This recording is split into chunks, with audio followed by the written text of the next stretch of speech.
দর্শক, ঘটনা কিন্তু এখন সেই দিকেই গড়ালো, যেখানে যুবদল নেতার মৃত্যু অথবা হত্যার ঘটনা এখন উচ্চ পর্যায়ের নজরে আসলো এবং তারা তদন্ত কমিটি গঠন করা হয়েছে। আইএসপিআর আনুষ্ঠানিকভাবে জানিয়েছে যুবদল নেতার মৃত্যুর ঘটনায় উচ্চ পদস্থ তদন্ত কমিটি গঠন।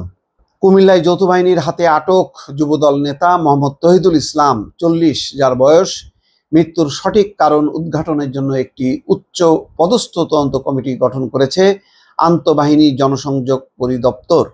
শনিবার এক সংবাদ বিজ্ঞপ্তিতে এই তথ্য জানায় সংস্থাটি। বিজ্ঞপ্তিতে বলা হয়, গত 31শে জানুয়ারি রাত 3টায় সুনির্দিষ্ট অভিযোগের ভিত্তিতে যৌথ বাহিনীর অভিযানে কুমিল্লার আদর্শ সদর উপজেলা হতে মোহাম্মদ তহিদুল রহমানকে আটক করা হয়। এই দিন 12:30টায় কুমিল্লা মেডিকেল কলেজ হাসপাতালে মৃত্যুবরণ করেন তিনি। এই অনাকাঙ্ক্ষিত এবং দুঃখজনক ঘটনাটি তদন্তে যথাযথ পদক্ষেপ গ্রহণ করা হয়েছে। ইতিমধ্যে উক্ত সেনা ক্যাম্পের ক্যাম্প কমান্ডারকে তাৎক্ষণিকভাবে প্রত্যাহার করা হয়েছে।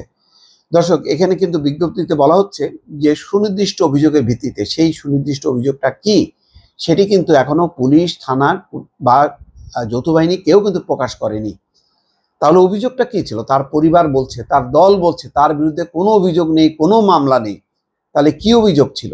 বলা হচ্ছে যে মুখে মুখে যে তার কাছে অবৈধ অস্ত্র আছে, কিন্তু অভিযানের সময় তার বাসা বাড়ি থেকে কি কোনো অস্ত্র পাওয়া গেছে সেটাও কিন্তু আমরা জানতে পারিনি।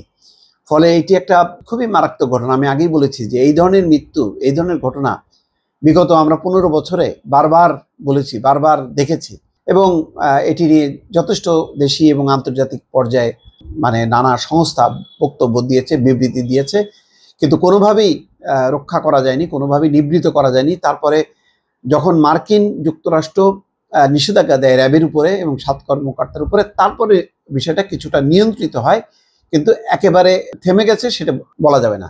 শেখ হাসিনার শাসনই ছিল এই ধরনের হত্যাযজ্ঞ চালিয়ে, মৃত্যুর ঘটনা ঘটিয়ে, গুম খুন যাবতীয় ঘটনা ঘটিয়ে সে তার শাসন ক্ষমতা প্রলম্বিত করা। কিন্তু এখন তো তা না, এখন গণতান্ত্রিক শাসন আমলে। এবং এমনকি আওয়ামী লীগের যে নেতাদেরকে গ্রেপ্তার করা হচ্ছে সবই আইনি প্রক্রিয়ায়। কোথাও দেখা যায় না যে তাদেরকে নিয়ে নির্যাতন করা হচ্ছে, লাঠিপেটা করা হচ্ছে এবং হাসপাতালে যে তাদের মৃত্যুর ঘটনা ঘটেছে।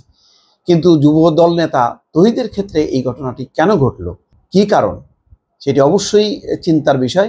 এবং এই কারণেই হয়তো উচ্চ পর্যায়ের কর্মকর্তারা এই জিনিসটা তাদের কগনিজেন্সে নিয়েছে এবং তারা এখন অ্যাক্ট করা শুরু করেছে। বিজ্ঞপ্তিতে বলা হচ্ছে, মৃত্যুর সঠিক কারণ উদ্ঘাটনের জন্য একটি উচ্চ পদস্থ তদন্ত কমিটি গঠন করা হয়েছে। তদন্তে দোষী সাব্যস্ত ব্যক্তিদের বিরুদ্ধে সেনা আইন অনুযায়ী যথাযথ আইনানুগ ব্যবস্থা গ্রহণ করা হবে। যুবদল নেতা তহিদুর রহমানের পরিবারের সূত্র জানায়, তিনি চট্টগ্রাম বন্দরে একটি শিপিং এজেন্টে চাকরি করতেন। গত রোববার তার বাবা মুখলিসুর রহমানের মৃত্যুর খবরে তিনি বাড়ি আসেন। বাবার মৃত্যুর খবরে যিনি বাড়ি আসলেন, 4 দিন পর তাকে সেখানে কুলখানির জন্য তারা প্রস্তুতি নিচ্ছিল। যেদিন তাকে নিয়ে যায় সেদিন কুলখানি হবার কথা ছিল তার বাবার মৃত্যু। অথচ কি নির্মম ঘটনা। তহিদুলের মা প্রায় 20 বছর আগে মারা গেছে। সংসারে তার স্ত্রী এবং 4 সন্তান আছে। তহিদুলের ভাই আবুল কালাম সংবাদ মাধ্যমকে ইতিমধ্যেই বলেছেন তার বাবা 4 দিন আগে মারা গেছে। বৃহস্পতিবার দিবাগত রাত 2:30টার দিকে সেনাবাহিনীর 3টি গাড়ি এবং লাল রঙের গাড়ি বাড়িতে আসে। তহিদুল ইসলামের কাছে অস্ত্র আছে এমন অভিযোগে তাকে নিয়ে যায়। আবুল কালাম বলেন, আমার ভাই কখনোই অস্ত্র আনতে পারে না, তার সম্পর্কে আমাদের পুরো এলাকা খুব ভালো করে জানে। আমরা বারবার বলার পরেও তারা নিয়ে যায় আমার ভাইকে। বেলা 12টার দিকে কোতোয়ালি মডেল থানা পুলিশ আমাদের জানায় গোমতী পাড়ের গোমতী বিলাস নামক এক জায়গায় তার আছে, তাকে নেওয়ার জন্য। পরে হাসপাতালে যেয়ে তার লাশ উদ্ধার করে। না, এটা চলতে পারে না। এটা ভীষণভাবে এটা অবাক করা ঘটনা। এটা এরকম ঘটনা এই আমলে ঘটবে, এটা অচিন্তনীয় ব্যাপার। এটার একটা সঠিক তদন্ত হওয়া উচিত, দৃষ্টান্তমূলক একটা শাস্তি হয়ে এইরকম এই পরিণতি এখানেই শেষ হোক, এরকম একটি পরিস্থিতি তৈরি করা দরকার। দর্শক, ভালো থাকবেন। আল্লাহ হাফিজ।